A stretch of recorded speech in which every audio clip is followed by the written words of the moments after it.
Yes, so I'm Black Bright News, and I want to talk to you about good character by the immigration definition and God's definition, i.e., the Bible definition. There's a phrase that sounds harmless, almost comforting, two simple words that feel as though they belong together: good character. You hear it in courtrooms, in job references, in visa applications. Good character. But I want to ask a quieter question. When we say good character, who gets to define it? And what happens when the definition depends not on who you are, but on what you were forced to do to survive? The Bible has something to say about character. Immigration law has something to say about character too. And when you place the two side by side, something deeply uncomfortable is revealed. Let's begin with the biblical idea. In the Bible, good character is not a form, it's not a tick box, it's not a clean record, it's not a perfect past. Good character is revealed slowly, quietly, in pressure. It's integrity when no one is watching. It's compassion when you have every excuse not to care. It's humility in a world that rewards power. The Bible asks questions like, are you just? Are you merciful? Do you keep your word? How do you treat the vulnerable? What fruit does your life produce? Love, patience, kindness, self-control? Not nationality, not paperwork, not whether you crossed a border with permission. In fact, the Bible has a remarkable habit of centering people who would fail modern character tests. Refugees, exiles, people on the move. Abraham leaves home without certainty. Moses flees after killing a man.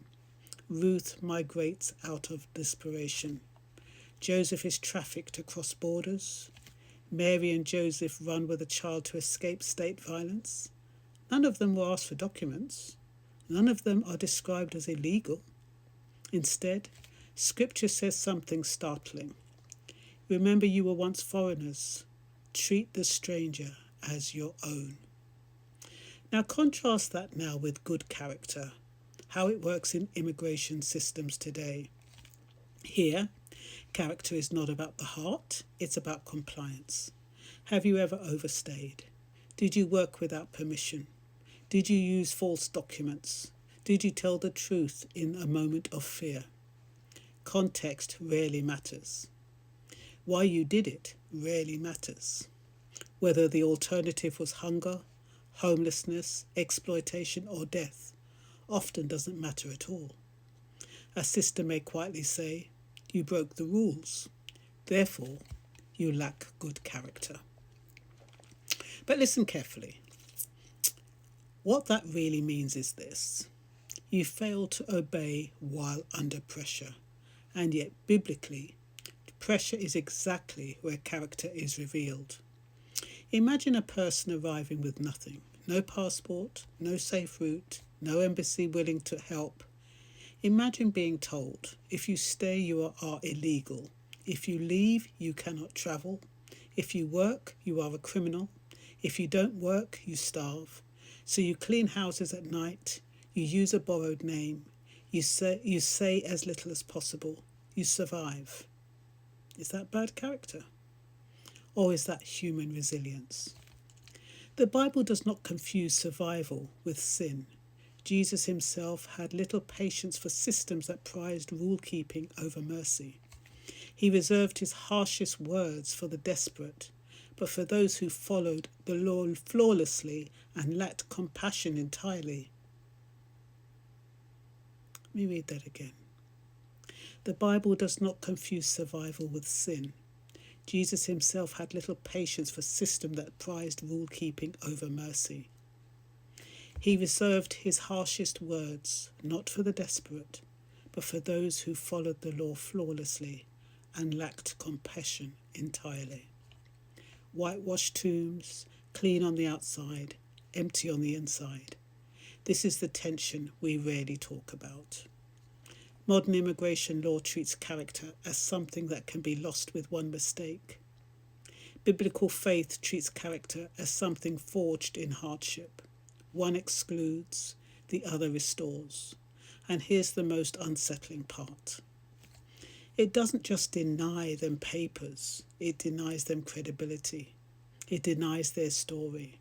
It denies their humanity. Once that label is applied, everything else becomes easier. Detention, removal, indifference. After all, why extend mercy to someone who has already been defined as morally lacking? But the Bible refuses that shortcut. It insists that dignity comes before behaviour, that worth is not earned, that law without mercy becomes cruelty dressed up as order. This is not an argument against the law. It is a warning against law without conscience. History shows us how dangerous that can be. Many things have been legal and deeply wrong because the measure of a society's character is not found in how efficiently it excludes.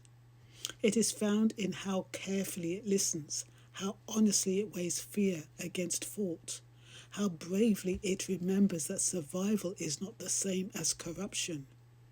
The stranger is still at the gate, still waiting. There is a reason Scripture repeatedly reminds people in power to remember the stranger, and that is because it is frighteningly easy to forget, and perhaps the most dangerous misunderstanding of all is this, that legality equals morality. History tells us otherwise. Slavery was legal, segregation was legal, child labour was legal. Many things have been lawful and profoundly wrong. So when we say good character, we should be brave enough to ask, good by whose standard? Measured in whose comfort? Protected by whose safety? The Bible will urge us to look again, to look beyond the form, beyond the border, beyond the offence code, and to ask instead, what kind of people are we becoming if survival itself is treated as a moral failure? Because in the end, character is not revealed by how we judge the powerless. It is revealed by how we treat them, and the stranger at the gate is still asking the same ancient question. Will you see my humanity or only my papers? I'll leave that to sink in. Take care now.